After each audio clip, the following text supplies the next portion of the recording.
Have you ever walked away from a conversation and felt something wasn't right, but you couldn't quite name it? You replay their words in your head, what they said, how they said it.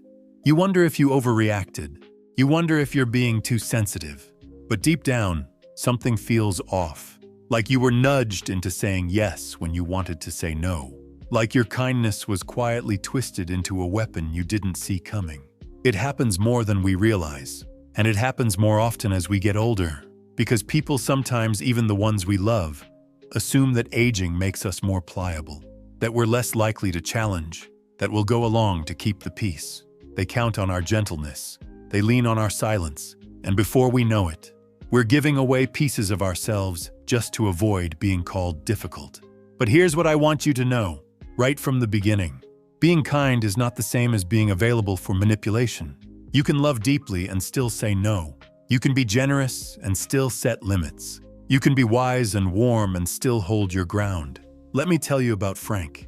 Frank is 71, retired, widowed, spends most of his days tending his garden and talking with neighbors over the fence.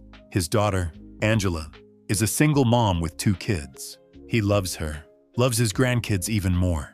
And for years, whenever she needed something alone, a weekend of babysitting, a ride across town, Frank said yes.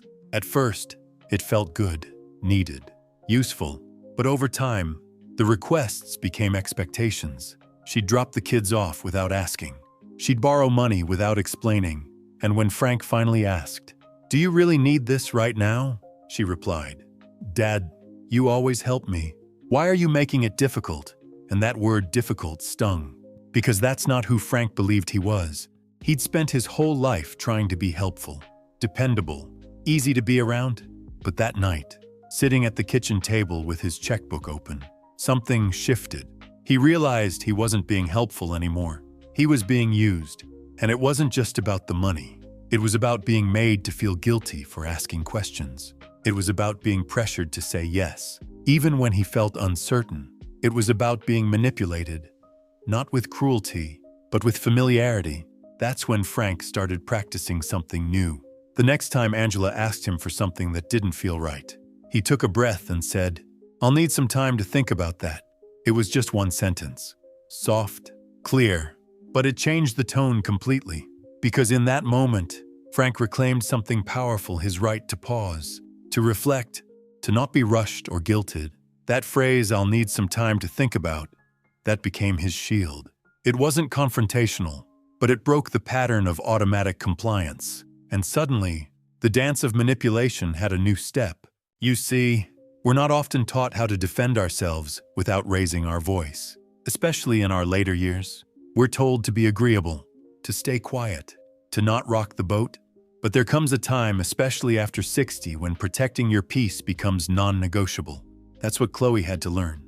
She was 68 when her younger brother moved in temporarily after losing his job. She gave him the guest room, cooked for him, covered his bills, and for a while, it felt okay, until it became clear he wasn't trying to get back on his feet. He was trying to settle in permanently. When she gently brought up the idea of boundaries, he laughed and said, "Come on, sis, you're not really going to kick your own brother out, are you?" That laugh, that assumption, that moment, that's manipulation dressed up as family. So she said something she'd never said before. "I'm not comfortable with this anymore, and I need things to change." It wasn't angry, it wasn't cruel, but it was clear. That phrase, "I'm not comfortable with this anymore," was the first time Chloe drew a line around her life. Not to push people away, but to remind them and herself that she mattered too. When someone tries to manipulate you, they count on your silence. They count on your discomfort with confrontation. They count on the fact that you won't say what you really feel. But the truth is, you don't have to yell to be firm. You don't have to justify your every decision to earn respect. And you certainly don't have to say yes just to keep the peace. Especially when that peace comes at the cost of your own dignity. These small, powerful phrases, they're not scripts, they're mirrors. They reflect your worth. They say, "I'm still here. I still matter. And I still get to decide what happens in my life." You have every right to speak up when something feels wrong. You have every right to change your mind, to ask for time, to say, "No, this doesn't work for me." Because your wisdom isn't just in your years. It's in your courage to live them honestly. You don't need to be loud to be strong. You only need to start believing that your comfort, your clarity, and your voice are reason enough. Sometimes manipulation doesn't sound like manipulation. It sounds like a compliment, wrapped around an expectation. It sounds like, "You're always so generous, you wouldn't mind. Would you?" Or, "I just knew you'd understand." You always do, and it's subtle, which is what makes it powerful. But here's the thing.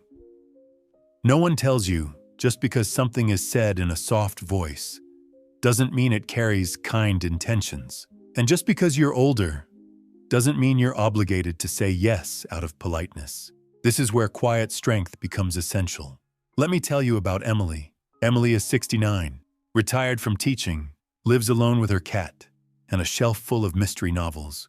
Her nephew started calling more often at first to check in, but soon the calls became requests. "Aunt Emily, can you co-sign this loan? Could I just stay at your place for a couple of months?" And when she hesitated, he'd say things like, "You're the only family I can count on. I don't know what I'd do without you. You've always been the one who helped me." It sounded like love. It felt like pressure, and that's how manipulation works. It tugs at the part of you that wants to be good, generous, selfless, but underneath, it demands. Emily decided she needed to shift the way she responded, not just to him, but to anyone who mistook her kindness for permission to overstep. So the next time he asked for money, she responded with a phrase she'd practiced. "That's not something I can do for you." No reasons, no defense, no apology. She said it slowly, calmly. She didn't explain why. She didn't try to make him feel better. She simply stood in her truth. And when he pushed back, when he asked, "Why not?"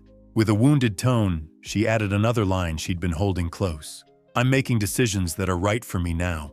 That was new for Emily. She had spent her entire life making decisions that were right for others, for her students, for her late husband, for her family.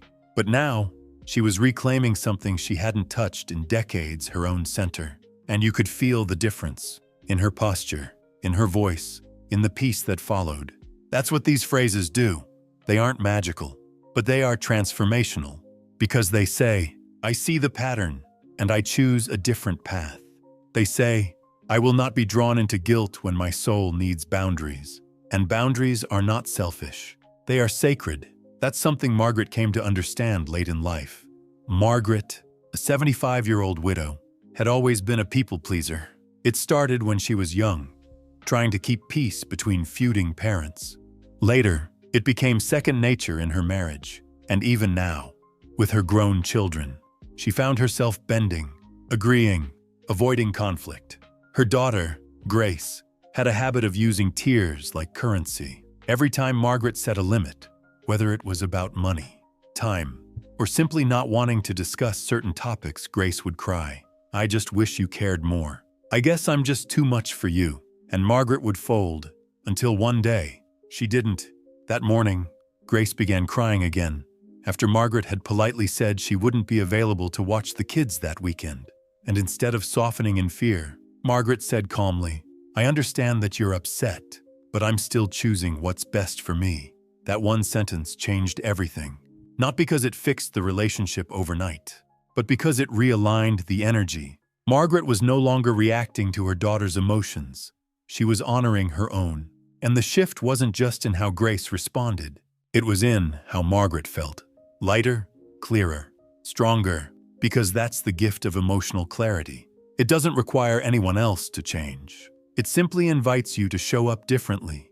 Ryan, a grandfather of 4, said something beautiful once. He said, "I stopped saying yes when my gut was saying no. And I didn't lose people, I found peace." For years, he'd been the go-to handyman in the family. People dropped by with lists, called him last minute, expected him to be there without asking if he was free. But now, he smiles and says, "That doesn't work for me right now." And then he goes fishing, or walks in the woods, or sits quietly with his dog and a cup of tea. Because the time he used to spend people-pleasing, he's now spending living. That's not defiance. That's self-respect. And the truth is, the people who truly care about you, who love you without agenda, won't leave when you set boundaries.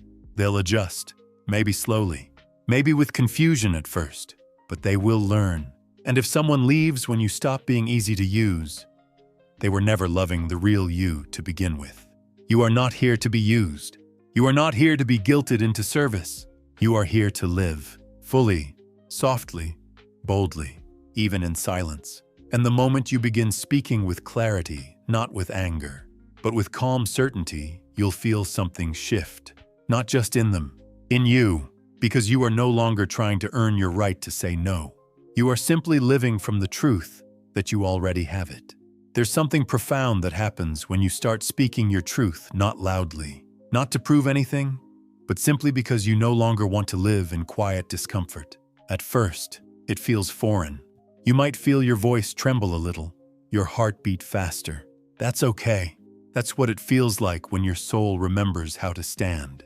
But over time, something remarkable begins to happen. The people around you shift, not because you forced them, but because you stopped shrinking. Ethan, a 73-year-old former postal worker, used to say yes to everything. Need help moving? Call Ethan. Watching the grandkids last minute? Call Ethan.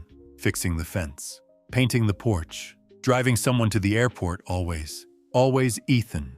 And yet, he often felt like no one ever really saw him until one day, while sitting in a waiting room for a checkup, he overheard two strangers talking. One said, "You know, you teach people how to treat you." That sentence sank deep, all the way to the roots of his being, because in that moment, Ethan realized he had taught everyone in his life that he would always say yes, no matter what it cost him. So he started changing, slowly. The next time his son asked him to do something he didn't feel up to, he replied with, "I'm not available for that, but I hope it goes well." There was a pause on the line. His son didn't know what to say, and Ethan just let the silence hang, not in anger, but in quiet confidence. That one sentence was like a key in a lock. It opened something in him. He wasn't rude, he wasn't cold, he was just done giving away his time without care. And the most surprising thing, his son began checking in more, asking how Ethan was doing, offering to visit instead of just dropping expectations.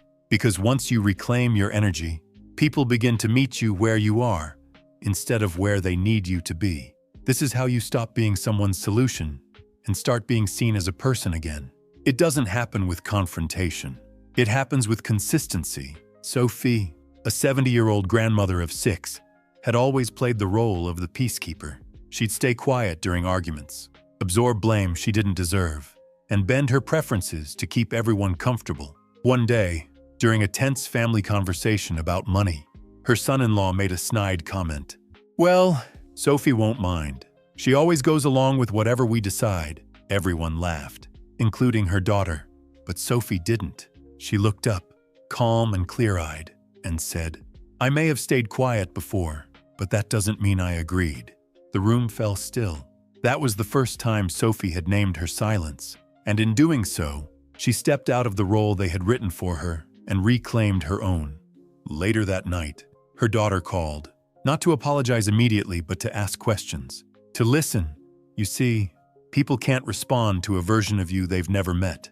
When you begin to speak not in anger, but in honesty, they are introduced to a new you, the real you, the you that has been waiting, patiently, for the permission to stop performing.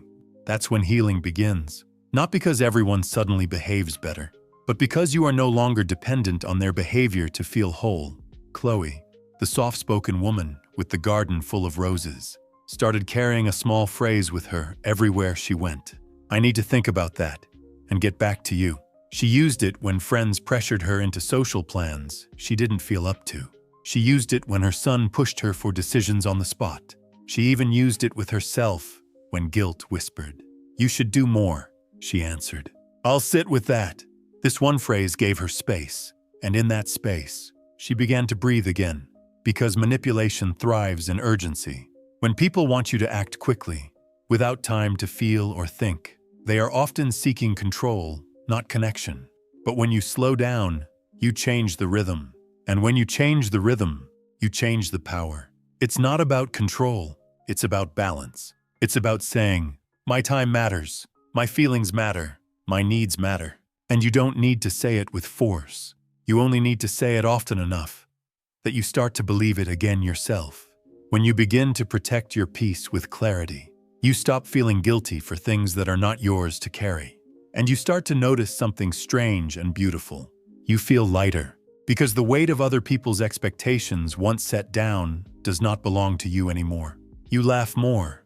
You sleep better. You feel, for the first time in years, like you are living your life, not simply managing someone else's. And people respond. They may push back at first. That's okay. Let them adjust. You're not being difficult. You're being honest. You're being free. And you deserve that, always. If you've stayed with me through all of this, if you've let these stories settle softly into your spirit, if even one phrase made you pause and think, yes, I felt that too, then I want to say this from the deepest place in my heart. Thank you. Thank you for your time, your trust, your openness, and thank you for the quiet strength it takes to sit with truths that, for too long, may have been buried under years of being agreeable, generous, or simply too tired to push back. You didn't imagine it. The pressure, the guilt, the way people twist your goodness into obligation. It's real, and it hurts, but that doesn't have to be the end of your story. You are not here to be controlled. You are not here to constantly explain yourself, or defend your no, or make others feel better at your own expense. You are here to live fully, with grace, with self-respect, with room to breathe. And sometimes, all it takes to reclaim that space is one clear sentence. Maybe it's, I'm not comfortable with this, or that doesn't work for me, or even just, no. You don't need to decorate it. You don't need to soften it so much that it loses its shape. You don't need to ask for permission to protect your peace. And no matter how long you've lived, whether you're 60, 70, or beyond, it is never too late to start honoring your inner voice. Not with rage, not with shame, but with steady, quiet presence. Because here's the secret that no manipulator wants you to discover. You don't need to explain your boundaries for them to be valid. You only need to trust that the version of you who is clear, calm, and grounded is enough. If this conversation stirred something in you, if it reminded you of your worth, or helped you breathe a little deeper, I want to invite you to do something simple, yet powerful. Share your story. Tell us in the comments, have you ever felt manipulated? How did you respond? What have you learned to say that helps you stand your ground without losing your kindness? You never know who might read your words and feel a little less alone, a little more seen, a little more willing to say, yes, me too, and I'm ready to change. And if this message made you feel understood, even just a little, I'd love to keep walking this path with you. This channel, these conversations, they exist for people like you, people with deep hearts, quiet wisdom, and the courage to keep growing. So if you'd like to stay connected, click subscribe, not as a favor, but as a gentle way of saying, I'm here. I want to keep walking forward, because that's what this is. A journey, one phrase at a time, one brave sentence at a time, one quiet moment of standing tall when you used to shrink. You don't need to raise your voice to reclaim your power. You only need to stop handing it away. And from this moment forward, may your yes be rooted in joy and your no in peace. You are still in charge of your story, and you, dear friend, are worthy of a life that feels honest, safe, and truly your own. Until next time, take care of your heart, speak with kindness, stand with grace, and never forget, you are enough.